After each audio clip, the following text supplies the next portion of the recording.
Boa noite, meus queridos irmãos. Graça e a paz de Jesus Cristo seja conosco nessa noite. Vamos abrir novamente nossas Bíblias na carta de Paulo aos Efésios. Temos nessas 3 noites, encerrando hoje essas 3 meditações em torno dessa que é, sem dúvida alguma, o melhor tratado, o melhor documento, o mais completo documento jamais produzido, que nos ajuda a entender a fé, a vida que emerge da fé e a comunidade na qual a fé é vivida. A carta de Paulo aos Efésios é um desses documentos que não só nos inspira, mas nos convida. É um grande convite para vivermos essa realidade. Na quinta-feira, nós exploramos nessa carta a nossa identidade cristã. Quem nós somos em Cristo Jesus. Numa sociedade, numa civilização onde nossa identidade geralmente é determinada profissionalmente, funcionalmente, é determinada pelo status ou pelo nível de ocupação que nós desempenhamos, somos conhecidos, valorizados, afirmados por aquilo que fazemos. O Evangelho de Jesus Cristo nos leva de volta a um outro cenário, onde a nossa identidade não é estabelecida profissionalmente, funcionalmente, ela é estabelecida afetivamente, relacionalmente, ela diz respeito a quem nós somos em Cristo Jesus, quem nós somos diante de Deus. Não é como outros me olham, mas como Deus me vê e como eu sou afirmado e reconhecido por Ele.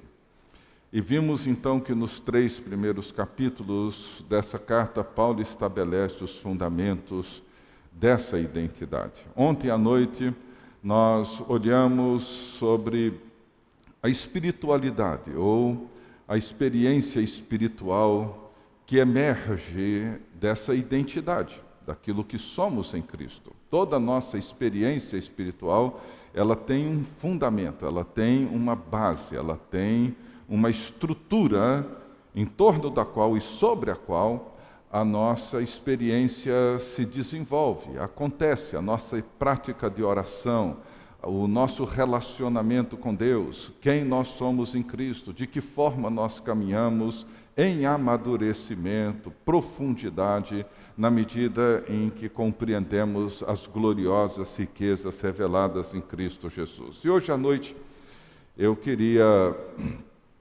encerrar essas 3 noites olhando para a nossa vocação propriamente dita, aquilo para o qual nós somos chamados. Ou, na realidade, o fato de que nós somos chamados para dentro dessa realidade já conquistada, já revelada em Cristo Jesus. Eu queria começar reafirmando aquilo que eu fiz ontem à noite, essas verdades já afirmadas nos 3 primeiros capítulos, diante do apelo que Paulo introduz no primeiro versículo do capítulo 4, quando ele diz: rogo-vos, pois eu, prisioneiro do Senhor, que andeis de modo digno da vocação a qual, ou da vocação para dentro da qual vocês foram chamados. Noutras palavras, o que Paulo está dizendo é: diante de tudo isso que eu acabo de expor, diante de tudo isso que eu acabo de apresentar para vocês, eu vou então descrever aquilo que eu espero de vocês, aquilo que eu creio que deve ser o jeito de vocês viverem, a maneira de vocês se relacionarem, a forma como vocês vão viver no mundo, na cidade, na igreja, em todas as esferas dos relacionamentos de vocês. Então é como se Paulo dissesse algo mais ou menos assim: diante de todas as bênçãos com que Deus nos tem abençoado em Cristo Jesus, nas regiões celestiais, e diante da gloriosa verdade de que Ele nos escolheu nele, em Cristo Jesus, antes da fundação do mundo, para sermos santos e irrepreensíveis, e diante da extraordinária graça de termos sido adotados como seus filhos e filhas muito amados, e diante da extraordinária redenção que temos em seu sangue e do perdão de todos os nossos pecados pela sua graça, e diante da revelação gloriosa de toda a sua vontade que Ele já nos deu e já nos revelou, e diante da promessa do Espírito Santo que vem para o nosso lado e que garante a nossa redenção e a nossa comunhão eterna com Jesus Cristo, e diante da suprema grandeza do seu poder, o mesmo poder que Deus ressuscitou a Jesus Cristo dentre os mortos.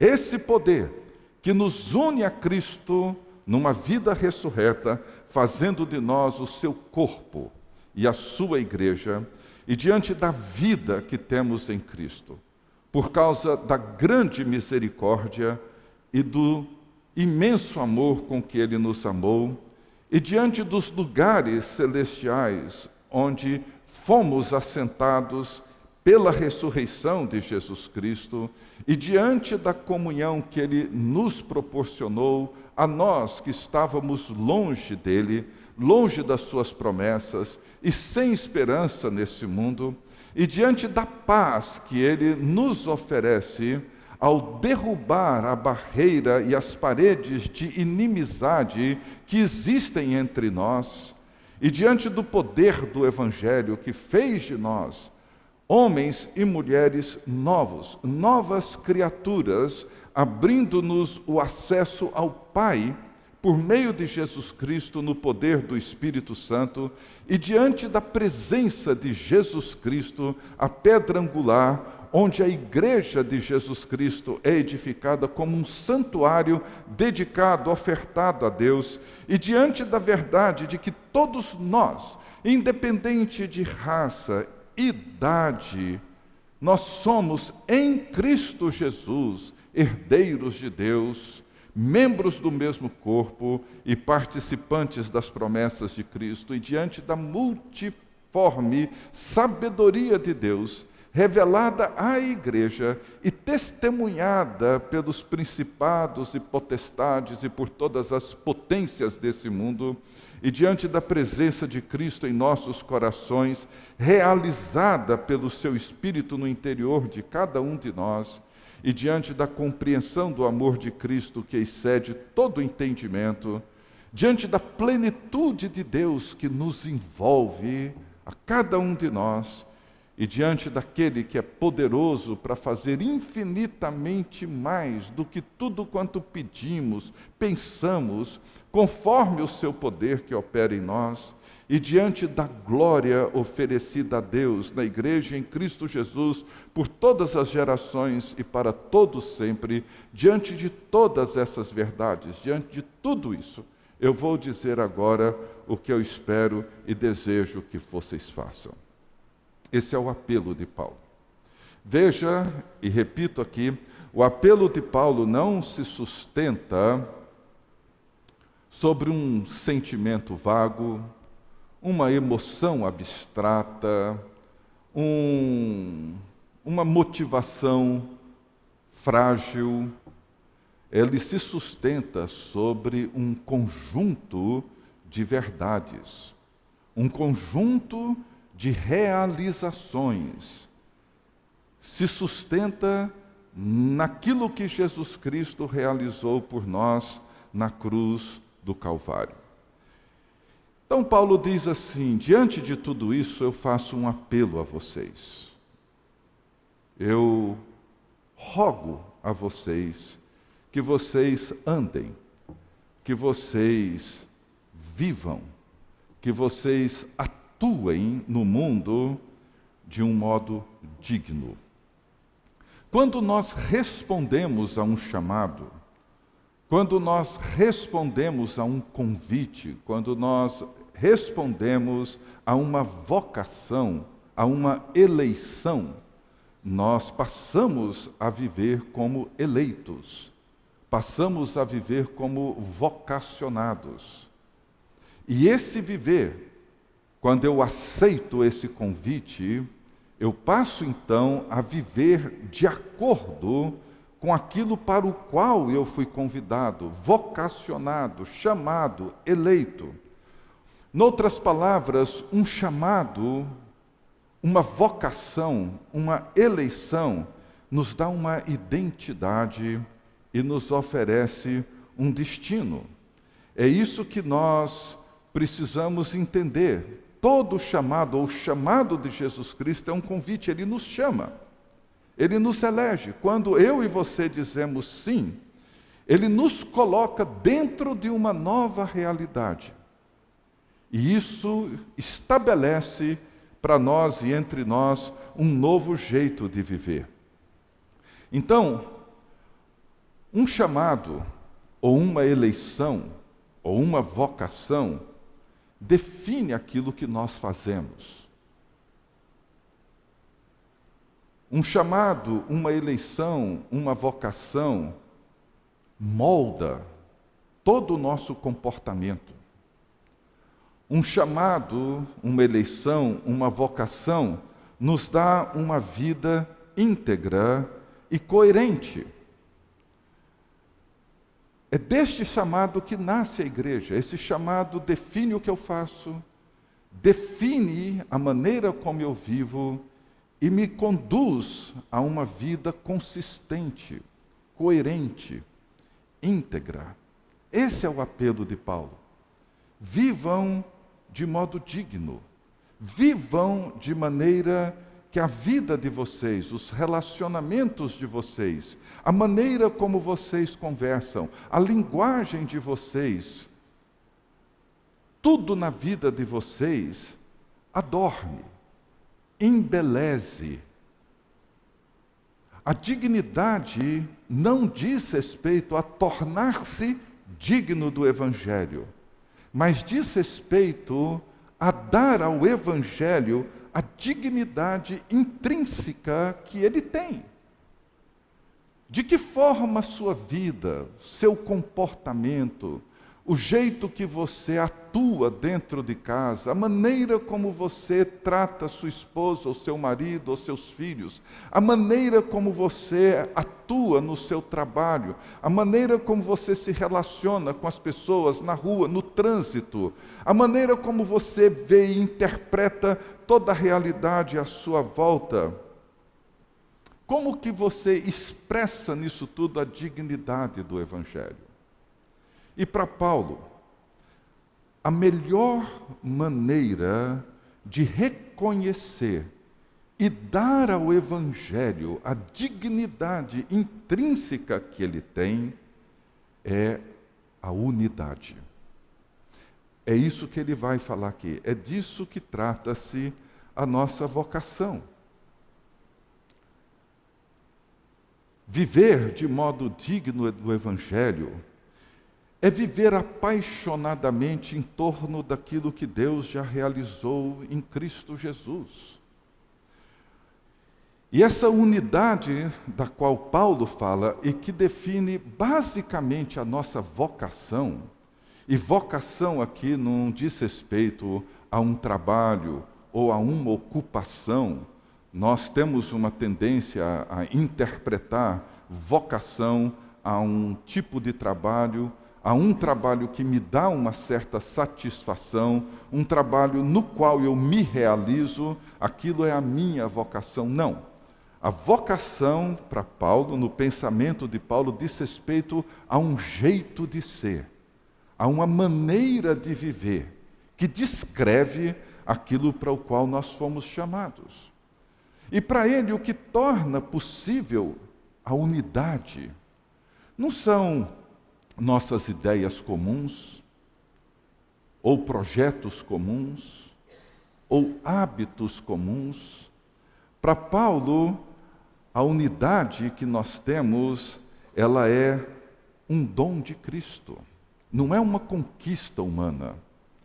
É uma realização de Cristo. A exortação de Paulo aqui não é para nós criarmos a unidade. O Deus Criador, o Deus triuno da graça, ele já fez isso. Como Paulo afirma no início da sua carta, no capítulo 1, versos 9 e 10, ele diz que Cristo já desvendou-nos o mistério da sua vontade, e o que ele faz é convergir nele, é trazer tudo em torno dele, na plenitude dos tempos, tanto as do céu como as da terra, trazer todas as coisas, fazer convergir em Cristo Jesus todas as coisas. O Salvador é o centro de tudo. É esse centro em torno do qual nós vivemos, até que todos nós cheguemos à unidade da fé e do pleno conhecimento do Filho de Deus. Não há nada mais lógico do que isso. Uma vez que nós entendemos o que Deus já fez e já realizou em Cristo Jesus, viver de modo digno do Evangelho é viver em torno daquilo que Deus já realizou em Jesus Cristo. Pessoas são diferentes, hábitos são diferentes, ideias são diferentes e por vezes até um tanto contraditórias. Tradições são diferentes, expectativas são diferentes, denominações são diferentes, as nossas opiniões sobre várias coisas são diferentes. A única realidade que nós temos em comum é o dom de Cristo. Essa é a única coisa que nós temos em comum. Portanto, o chamado de Paulo, o apelo que ele faz diante daquilo que Cristo já fez, é viver isso. Ele afirma: existe um só corpo, o corpo de Cristo. Existe apenas uma única igreja, que é a igreja de Jesus Cristo. Me lembro do nosso querido e saudoso Robson Cavalcante. Ele costumava dizer que a igreja até a virada do primeiro milênio era uma igreja apenas. Na virada do primeiro milênio, houve a primeira cisão, tornaram-se duas igrejas. Na Reforma, no século XVI, surgiram mais 7 ou 9 denominações diferentes. Hoje nós temos mais de 40 mil denominações no mundo. E ele brincava dizendo que a noiva de Jesus virou um harém. E muitas vezes nós tratamos desse jeito. Nós vivemos assim. Mas por mais que nós, com as nossas diferenças, tentemos criar uma ruptura no corpo de Cristo, o corpo de Cristo é um. Existe apenas uma igreja. É a igreja de Jesus Cristo, a igreja da qual Ele é o cabeça e o Senhor. Existe apenas um Espírito, que é o Espírito de Cristo, que atua em nós, habita em nós. Existe apenas uma só esperança, que é a esperança que temos em Cristo. Existe apenas um só Senhor, que é o Senhor Jesus Cristo. Nenhum outro nome existe entre os homens no qual importa que nós devamos qualquer obediência que seja, a não ser Jesus Cristo, o único Senhor. Existe apenas um único batismo, que é o batismo de Cristo. Podemos ter formas diferentes, mas todos nós somos batizados em Cristo Jesus e batizados no corpo de Jesus Cristo. E existe apenas um só Deus e Pai de todos, o qual é por todos e age por meio de todos e está em todos. Isso é o que nós somos. Vivam de forma que isso seja expressivo. Vivam de maneira que isso se expresse na vida de vocês com toda clareza, com toda beleza. E os princípios, o fruto do Espírito, o dom de Cristo que torna isso possível é a humildade, mansidão, longanimidade, paciência e o apoio, o suporte, a dedicação que oferecemos uns aos outros em amor. Veja que nada disso vem do nosso esforço. São dons que recebemos. Essa humildade não é o meu esforço para me tornar humilde, mas quando Jesus vem e habita em mim, a humildade de Jesus se expressa na minha vida, na minha conduta, no meu comportamento, no meu jeito de agir. Se essa humildade não encontra-se presente, não é porque o meu temperamento é ruim, não. Essa é a evidência de que Jesus Cristo ainda não habita, de fato, profundamente dentro de cada um de nós. A evidência da presença de Jesus em nós é a humildade dele, a mansidão dele, a paciência dele. Isso que Cristo faz em nós, esses dons que a graça de Deus vem e realiza em nós, é o que nos torna semelhantes a Jesus Cristo. É isso que Paulo diz, que se transforma no trabalho e na atividade de toda a igreja de Jesus Cristo.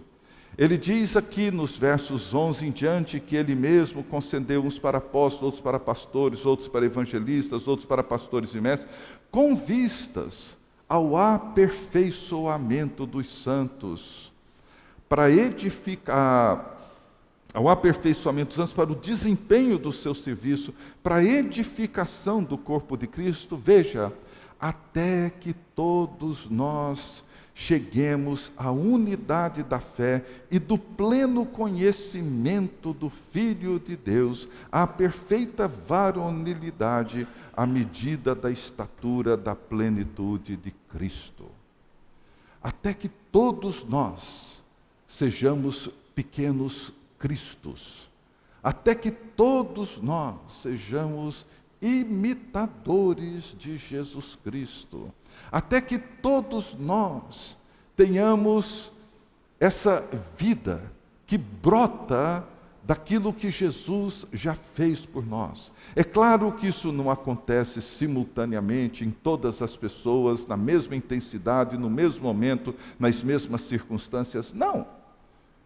É claro que isso acontece de forma gradual na vida de cada um de nós, uns mais rápido, outros mais lentamente, mas o fato é que o caminho que nós entramos, a partir do momento que entendemos aquilo que Deus já realizou em Cristo Jesus, é o caminho onde nós vivemos essa realidade gloriosa em Cristo Jesus. Mas isso tem outros desdobramentos, isso tem outras dimensões, outras esferas, outros lugares onde isso precisa ser apresentado, porque o processo de maturidade, ele é um processo complexo. É interessante que quando Paulo descreve tudo isso e mostra a natureza da nossa vocação, o lugar para Paulo onde essas coisas desembocam, onde essas coisas acontecem, é na família e no trabalho. E, consequentemente, na igreja. Veja só, no capítulo 5, na parte final dele, do verso 21, verso 22 em diante, Paulo vai expor isso. Ou seja, nós estamos falando desse convite de Paulo ao amadurecimento cristão. E onde é que isso se dá? Onde é que isso pode ser visto? Na família, no trabalho e na comunidade da fé. Relacionamentos são complexos. Eram no primeiro século em Éfeso, continuam sendo hoje. Pessoas diferentes, de histórias diferentes, tradições diferentes, expectativas diferentes, isso tudo torna os nossos relacionamentos extremamente delicados e complexos. Nós queremos, desejamos muito amar e ser amados, mas sempre enfrentamos os obstáculos, as dificuldades, seja dos traumas do nosso passado, das feridas que arrastamos ao longo da vida, os medos que nos envolvem, as ansiedades que desenvolvemos. Os relacionamentos são difíceis, eles são complexos. Mas a experiência da fé, ela se manifesta primariamente, basicamente, na família, no trabalho e na igreja. São esses os espaços onde nada é abstrato ou teórico. As pessoas com quem passamos a maior parte do nosso tempo, nossa família, os nossos colegas de trabalho e os nossos irmãos e irmãs na comunidade da fé, são os que mais sofrem com a nossa imaturidade. Não existe ninguém que mais sofre com a minha imaturidade do que a minha esposa e meus filhos, do que as pessoas com as quais eu me relaciono todos os dias, na igreja, no meu dia a dia. Nesse ambiente da família e do trabalho, é onde nós reconhecemos que a vida da fé, ela não é teórica, ela não é simplesmente racional, é uma realidade viva. Ela diz respeito à maneira como vivemos, ela diz respeito à forma como nós vemos uns aos outros e somos vistos uns pelos outros. São esses lugares onde as riquezas de Cristo são de fato experimentadas. Então veja bem, a maturidade, ela não é um processo solitário. Nós crescemos e nós amadurecemos a partir desses lugares comuns. São os lugares onde os nossos relacionamentos vão moldando o nosso caráter. A maturidade emocional, a maturidade espiritual, afetiva, não é a mesma coisa que nós alcançamos numa academia com o corpo. Existem muitos profissionais bem-sucedidos nos esportes, nos negócios, nas artes, na economia, cuja vida e relacionamentos são um caos. Um completo caos. São pessoas admiráveis pelo seu conhecimento, pessoas notáveis pela ciência que dominam, mas jamais pelos relacionamentos que cultivam. Muitos, embora brilhantes em algumas áreas da vida, são péssimos cônjuges, pais confusos, ausentes, chefes intolerantes, exploradores, cruéis, desumanos, trabalhadores oportunistas, irresponsáveis. Portanto, a maturidade ela não se mede em comparação aos outros, embora muitas vezes isso seja inevitável.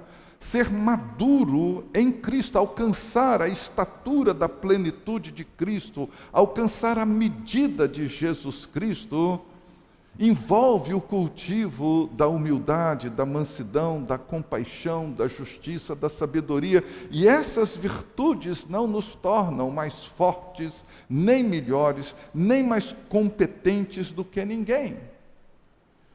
Então, o grande processo de amadurecimento, ele é longo. Isso não está relacionado à minha performance profissional. Muitos podem até me considerar alguma coisa por aquilo que me veem, mas quem sabe exatamente quem eu sou é minha esposa, são os meus filhos. Eles me conhecem, eles sabem quem eu sou, eles não ficam admirados pelo que eu faço, ou impressionados pelo que eu realizo. Não, porque eles me conhecem. Daí o processo de maturidade envolve essa mutualidade que Paulo descreve. Ele não acontece solitariamente. É por isso que Paulo diz: sujeitai-vos uns aos outros. Ele diz que nós vamos compreender na comunhão, na companhia de todos os santos, o amor de Deus. Paulo diz que nós crescemos quando todo o corpo encontra-se bem ajustado, cooperando cada parte, promovendo entre si esse crescimento. Paulo insiste em afirmar que nós somos membros uns dos outros. Ele diz no capítulo 4, sede uns para com os outros benignos, compassivos, perdoando-vos uns aos outros, falando entre vós com salmos, hinos, cânticos espirituais. Isso para Paulo é fundamental para nós cultivarmos essa dignidade do Evangelho e aprofundarmos a nossa vida na fé em Jesus Cristo. É por isso que ontem, no final, falando sobre essa sujeição mútua no temor de Cristo, nós vimos que o temor, ele é o princípio que nos ajuda a entender e a responder ao chamado de Jesus Cristo. Porque ele nos ajuda a reconhecer e a responder à santidade de Deus e ao propósito de Deus. Ele nos ajuda a cultivar o respeito pelo outro, porque reconhecemos no outro um grande mistério, um mistério insondável. E é por isso que Paulo, no restante do capítulo 5, ele diz que quem somos, o que define quem somos e como vivemos na família, no trabalho e na comunidade da fé, são as expressões que ele diz: como ao Senhor, no Senhor, em Cristo, como para o Senhor. Ou seja, para Paulo, a medida da maturidade cristã é a medida da estatura da plenitude de Jesus Cristo. E isso para Paulo tem uma importância extraordinária, a ponto dele apresentar 8 declarações acerca desse tema nos capítulos 5, nos versos 22 em diante. No capítulo 5, verso 22 em diante. Por exemplo, as mulheres sejam submissas a seus próprios maridos como ao Senhor, porque o marido é o cabeça da mulher, como também Cristo é o cabeça da igreja. Como a igreja está sujeita a Cristo, assim também as mulheres.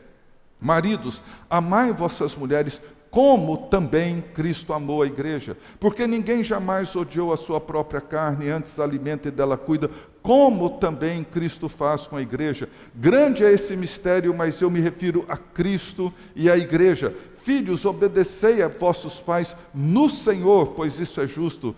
Pais, criai os seus filhos na disciplina e admoestação do Senhor. Servos, obedecei a vossos senhores como a Cristo, não para agradar a homens, mas como servos de Cristo, servindo de boa vontade como ao Senhor, não como a homens. É isso que Paulo fala. A vida só pode ser concebida relacionalmente, e o Espírito Santo é o vínculo desse relacionamento, é a causa dessa comunhão.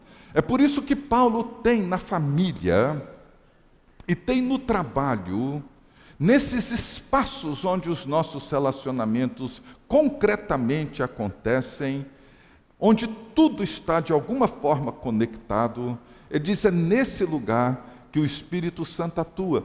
Deus é uma comunhão, eternamente uma comunhão. A vida só é concebida relacionalmente.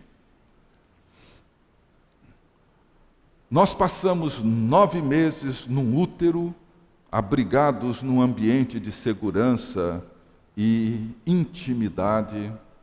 Entramos nesse mundo em absoluta dependência dos nossos pais, da mãe em particular.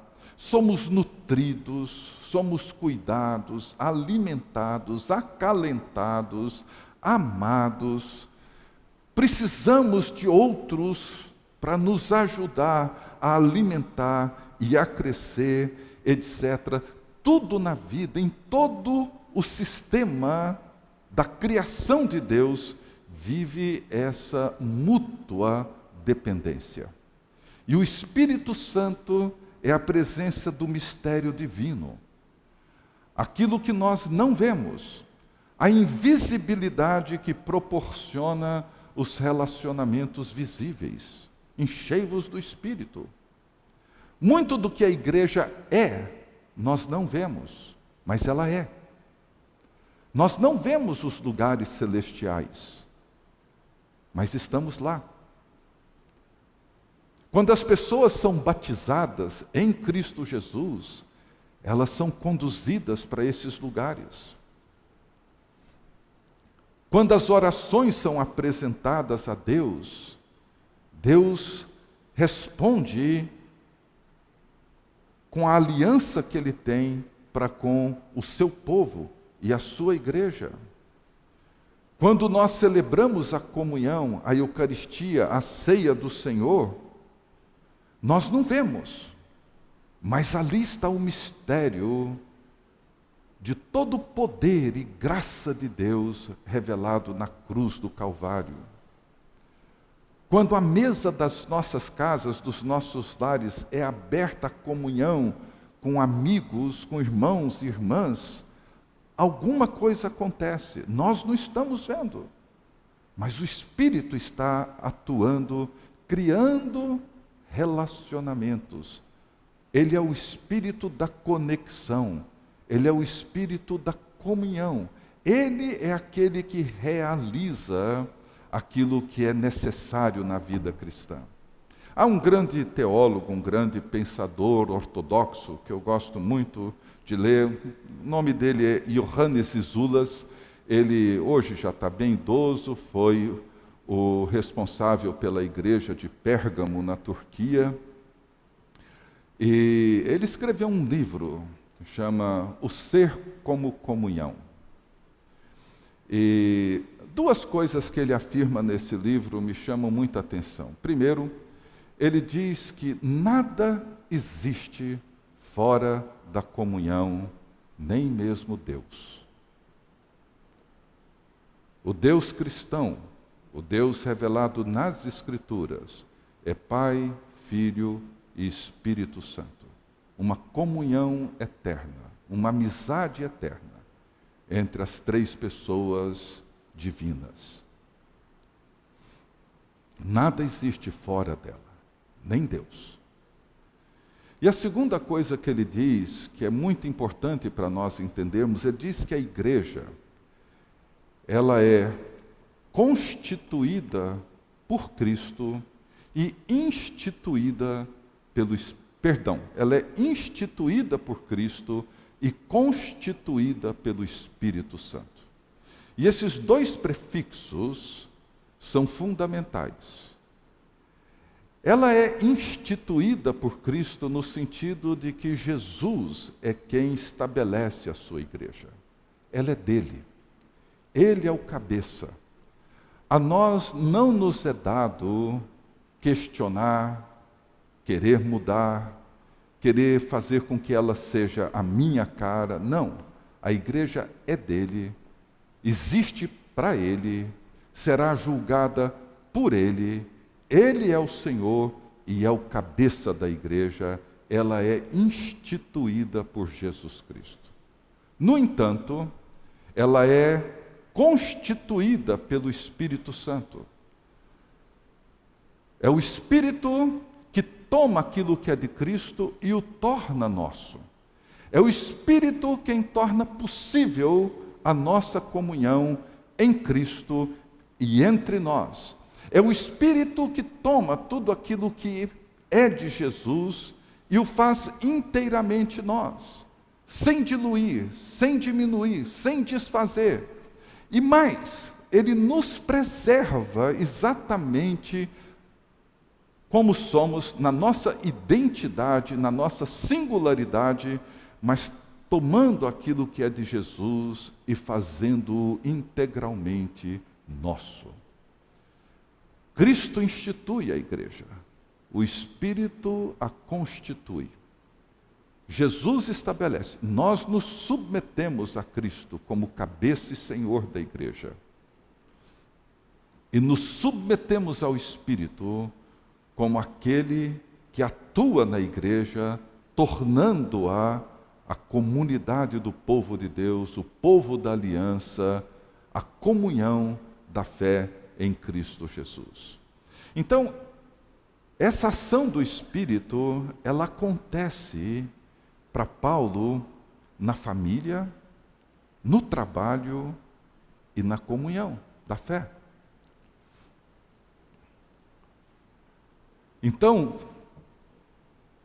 os capítulos 5 e parte do 6, Paulo vai trabalhar com isso. Eu queria falar um pouco sobre esse tema aqui, a importância disso. Primeiro, nós temos talvez uma tendência de olhar separadamente esses 3 blocos que Paulo apresenta aqui. Dos versos 22 ao verso 33 do capítulo 5, Paulo vai falar sobre maridos e esposas. Depois, no 6, de 1 a 4, ele vai falar de pais e filhos. E depois do 5 ao 9, ele vai falar dos senhores e dos seus empregados. Eu queria olhar para isso um pouquinho diferente hoje. Na minha opinião, Paulo não está aqui trabalhando com 3 blocos distintos. Eu queria que vocês tentassem visualizar isso. Paulo não está aqui falando primeiro para maridos e esposas, depois ele vai falar para os pais e os filhos, e depois ele vai falar para os senhores e para os seus empregados. Não. Para mim, Paulo está aqui primariamente se dirigindo ao homem. Esse mesmo homem que é marido, pai e patrão ou senhor dos seus escravos. Tá? Paulo não está falando para 3 blocos distintos. É por isso que muitas vezes nós cometemos uma enorme injustiça de achar que Paulo é um machista, Paulo era um solteirão frustrado e um machista. Não há nada mais injusto em relação a Paulo do que isso, porque Paulo, nesse texto aqui, ele promove uma das maiores revoluções culturais na história, principalmente da família. A família romana, ela era estruturada em torno de um patrono, que era um senhor, e ele tinha poder, ele tinha controle, ele tinha domínio sobre tudo o que estava sob o seu domínio. E o seu domínio era classificado entre animais falantes, e aí envolvia os seus escravos, seus empregados, as suas concubinas, esposa, filhos, eram os animais falantes. Os animais semifalantes ou mudos, e aí envolviam os animais propriamente ditos, os semifalantes eu não sei quem era, mas devia ser os papagaios ou qualquer coisa que ele tinha. E, em terceiro lugar, as coisas, suas propriedades, os seus bens. E ele era o senhor absoluto de tudo isso. Ele podia dispor disso como quisesse. Ele poderia dispor das mulheres, dos seus escravos, como ele bem entendesse. Ele tinha poder sobre isso. Ele tinha suas amantes, ele tinha a esposa para procriar, para gerar filhos e dar estabilidade para a casa, mas ele podia dispor disso. É claro que para Paulo falar sobre submissão da esposa, dos filhos e dos empregados era a coisa mais ordinária que acontecia na época, porque se não fossem, as consequências sociais e econômicas eram trágicas. Mas não é esse o foco de Paulo. O foco de Paulo é esse patrono, é esse homem, que agora se converte, torna-se um cristão. E o que ele vai fazer diante de tudo aquilo que Jesus fez? O que ele vai fazer diante das gloriosas riquezas reveladas em Cristo Jesus? O que ele vai fazer de forma a dar dignidade ao Evangelho de Jesus Cristo? Esse homem, que provavelmente não se importava com a sua esposa, que a tinha apenas como uma procriadora e uma cuidadora dos seus filhos, gerava os filhos na primeira infância. A esposa cuidava, a mãe cuidava, crescia um pouquinho, era entregue aos tutores para aprender a escrever, fazer alguma coisa. Na adolescência era entregue aos gladiadores para aprender a arte da luta, para depois tornar-se um general romano, alguma coisa assim. Esse pai não se envolvia com seus filhos, não se envolvia necessariamente com a sua esposa, muito menos com seus escravos. Ele era o Todo-Poderoso que tinha sobre o seu domínio todo esse universo. Talvez alguma coisa um pouco próxima dos velhos coronéis das plantações de café ou de cana que tivemos aqui no século XIX, começo do século XX. Em Minas, aqui no Nordeste, em vários lugares do Brasil, São Paulo, etc. Senhores todo-poderosos que tinham sob o seu domínio todo um universo que dependia dele. Aí você imagina Paulo chegando para esse homem e dizer para esse homem: olha, você agora não é mais aquele que controla e que domina. Você vai amar a sua esposa como Cristo te amou. E como Cristo amou a sua igreja e se sacrificou, morreu, se entregou por ela. É assim que você vai amá-la agora. E chega para esse mesmo homem, que também é pai, e no capítulo 6, no verso 4, quando Paulo diz: e vós pais, esse pais não é genérico, pai e mãe, esse pais é masculino, ele está se referindo ao pai. Ele diz: e você pai, não provoque o seu filho a ira, mas crie-o na disciplina e admoestação do Senhor. Ou seja, isso não é responsabilidade do gladiador, não é responsabilidade do tutor, isso é responsabilidade sua. O filho foi entregue, foi dado por Deus a você, crie-o na disciplina e na admoestação do Senhor. E mais, ele chega agora para os seus escravos e para os seus servos, que ele tinha poder de vida e de morte para eles, em relação a eles. Ele chega para esse escravo e para esse servo e diz assim: e você, Senhor, o mesmo homem, que é marido, que é pai, e agora ele diz no verso 9, e você, Senhor, de igual modo, proceda para com eles, para com seus servos, para com seus escravos, deixando as ameaças, sabendo que o Senhor, tanto deles como seu, está nos céus, e para com ele não há acepção de pessoas. Veja que revolução. Você consegue imaginar isso no primeiro século, em Éfeso, dominado pelo Império Romano, uma cidade grega, de forte influência pagã? Você pode imaginar uma família vivendo essa nova realidade? Você consegue perceber isso? Você consegue imaginar o que estava acontecendo em Éfeso? O que estava por trás disso é uma mente transformada, é uma nova visão de vida, é uma nova cosmovisão de relacionamentos. O que estava acontecendo ali era uma realidade completamente nova, totalmente contracultural. Não havia nada daquilo em Éfeso, não havia família daquele jeito em Éfeso. E Paulo, com a sua mente encharcada de Cristo, com a sua mente dominada por todas as verdades gloriosas de Jesus Cristo, ele agora chama esse homem e diz para esse homem: não é mais do jeito que a cultura disse para você que você deveria viver. Você agora vai viver de um outro jeito. Você agora vai viver de uma outra maneira. Não é assim mais. Tudo agora é diferente. Você consegue imaginar de que maneira essas verdades do Evangelho podem trazer um impacto cultural para você aqui hoje em Recife. Muitas vezes nós não percebemos, mas os nossos conceitos de amor, de felicidade, realização, sucesso, dizem muito mais respeito à cultura do que ao Evangelho. Muito mais.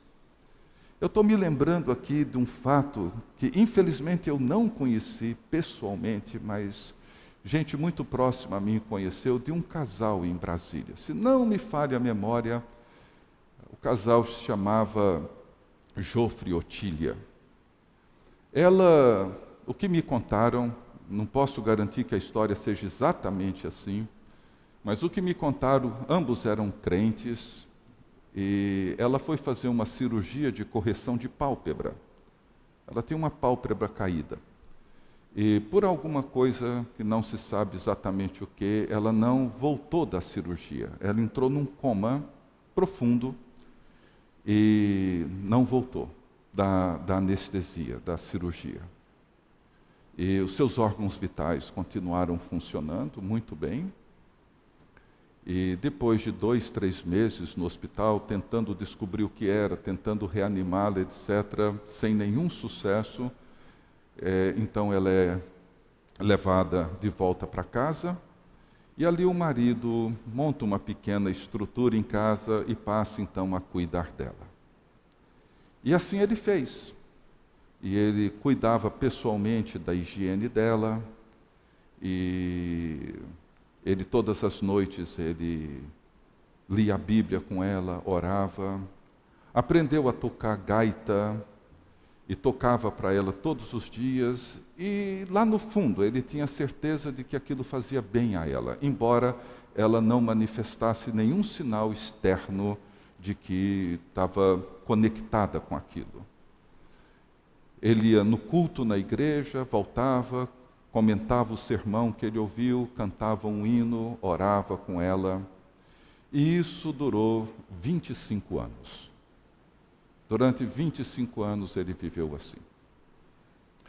Eu imagino, não posso afirmar que isso tenha acontecido, claro, mas eu imagino que não deve ter sido difícil, improvável, que alguém bem intencionado até tenha se aproximado dele para dizer: olha, interne a sua esposa numa casa especializada e vai tocar sua vida, você é novo ainda, tanta vida pela frente.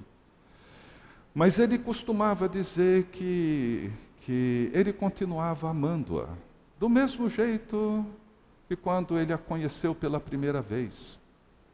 E ele dizia: quando eu falei para Deus que eu iria cuidar dela, eu não estava brincando. Aquilo foi uma promessa que eu fiz para Deus. E eu vou cumprir essa promessa até o último dia da minha vida. Porque eu a amo e continuo amando. E por uma dessas ironias divinas, essas coisas que a gente não entende, ele veio a falecer primeiro do que ela. Ela foi para São Paulo, ficou na casa de uma filha, 2 anos depois ela faleceu. Quando eu ouvi essa história, eu fiquei me perguntando: certamente todos nós gostaríamos de ser amados assim. Ter certeza de que alguém nos ama, independente das condições, independente do nosso estado, independente da saúde. Todos nós desejamos de coração que alguém nos ame assim. Mas quantos de nós estaríamos dispostos a amar assim? Esse homem entendeu a natureza do amor que a Bíblia revela em Cristo Jesus. Ele entendeu. Não esse amor com que nós estamos habituados, porque o amor que nós entendemos e que nós muitas vezes praticamos, ele tem uma influência platônica muito mais forte do que uma influência bíblica. O amor para muitos de nós é aquilo que eu sinto em relação a alguém. Talvez essa seja a definição mais comum de amor que nós temos. É o que eu sinto para com a minha esposa. Mas no final das contas, diz respeito ao que eu sinto, não a ela. E se um dia eu deixo de sentir o que eu quero sentir, eu naturalmente deixo de amar. Isso não tem nada a ver com o que Jesus veio revelar. Absolutamente nada a ver. E é isso que Paulo está fazendo. O que Paulo está procurando fazer com os cristãos de Éfeso, a preocupação de Paulo não é tanto enfatizar que filhos, esposas, empregados têm de obedecer. Não é esse o problema. Esse problema ele resolve no verso 21, sujeitando-vos uns aos outros no temor de Cristo. O problema para ele era enfrentar uma cultura pagã, era enfrentar uma cultura que não tinha nada de Deus, nada do Evangelho, que não trazia nenhuma beleza do Evangelho. Esse era o problema de Paulo. E para ele enfrentar esse problema era chamar esse homem, que detinha tanto poder, que tinha nas mãos todo o controle, e dizer para esse homem: olha, acabou, não é mais desse jeito. Você não vai mais tratar sua esposa, seus filhos e seus empregados. Tem um livro que chama O Romano, de um autor, não sei se sueco, norueguês, esqueci o nome dele. É um romance, mas ele descreve a história de um romano que conhece a Cristo. Foi evangelizado por Pedro ou por Paulo, não sei, bem lá no primeiro século. E como que ele começa a encarar a sua vida agora em Cristo? E a primeira coisa que ele faz é chamar os seus escravos e dizer para eles: olha, a partir de hoje vocês são livres. Se vocês quiserem continuar trabalhando para mim, eu vou pagá-los pelo seu trabalho, justamente. Mas vocês ficarão apenas se quiserem. Vocês são hoje homens livres. E deu a liberdade para todos os seus escravos. Chamou a sua família, seus filhos, sua esposa, e começa a declarar o jeito que ele agora quer viver como marido e como pai. Porque tudo muda. Tudo muda. Então veja bem, se o jeito que você atua no seu trabalho, a maneira que você trata a pessoa que trabalha na sua casa, a forma como você lida com seus colegas no trânsito, sobretudo aqueles espertos que tentam furar fila, tentam enfiar na sua frente. Imagino que vocês aqui não devem se irritar com isso, como eu me irrito muito em Brasília. Mas assim, como que você lida com essas coisas? De que maneira o Evangelho de Jesus Cristo é digno, se revela como digno? De que forma você demonstra a dignidade desse Evangelho? Então veja bem, viver assentado nos lugares celestiais em Cristo acontece na medida em que nós confiamos, obedecemos e vivemos o Evangelho de Cristo no poder do Espírito Santo, na comunhão dos santos. Não existe outra forma. É desta maneira que nós recebemos a vida de Cristo. É dessa maneira que nós crescemos na medida da humanidade real, robusta, gloriosa, nobre de Jesus Cristo. E é disso que se trata a experiência da fé. A maturidade diz respeito aos nossos relacionamentos e a forma como o nosso jeito de viver, a nossa maneira de nos comportar, os nossos valores, a maneira como lidamos com os nossos recursos, com os nossos bens, com a sexualidade, com o nosso corpo, tudo isso precisa revelar e expressar a beleza do Evangelho de Jesus Cristo. Todas as vezes que um homem, uma mulher, um marido e uma esposa resistem ao adultério, resistem à violência, à manipulação, à chantagem, na medida em que negam o poder, renunciam o controle e se entregam em amor um ao outro, Todas as vezes que um jovem diz não a qualquer forma de promiscuidade, de qualquer vínculo sexual fora dos termos da aliança dentro do casamento, todas as vezes que nós resistimos ao poder de Mamon e ao domínio do dinheiro sobre a nossa vida, todas as vezes que nós doamos, nós ofertamos, todas as vezes que nós dizemos não a essas coisas, nós estamos envergonhando as potências desse mundo e trazendo dignidade ao Evangelho de Jesus Cristo.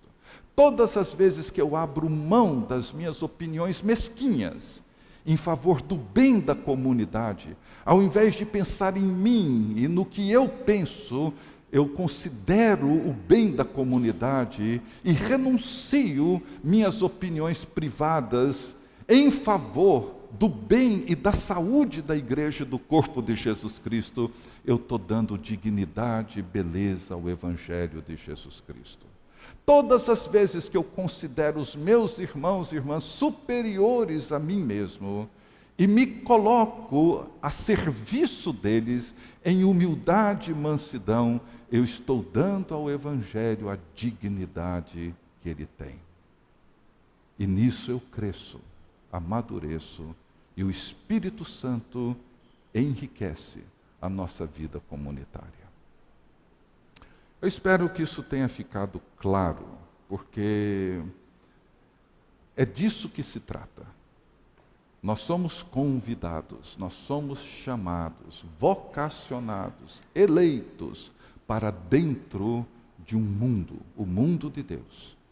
E devemos viver a partir desse mundo. É preciso conhecê-lo, é preciso construir a nossa experiência espiritual a partir dele, e é preciso viver as implicações nos nossos relacionamentos e no nosso dia daquilo que ele nos apresenta. E assim, o corpo de Jesus Cristo, a igreja de Jesus Cristo, nessa cidade, em qualquer outro lugar, em Éfeso ou aqui em Recife, no primeiro século ou no século 21, vai ser sal, luz, aqui nessa cidade para a glória de Jesus Cristo. Que Deus assim nos abençoe. Deus bendito, nós te agradecemos mais uma vez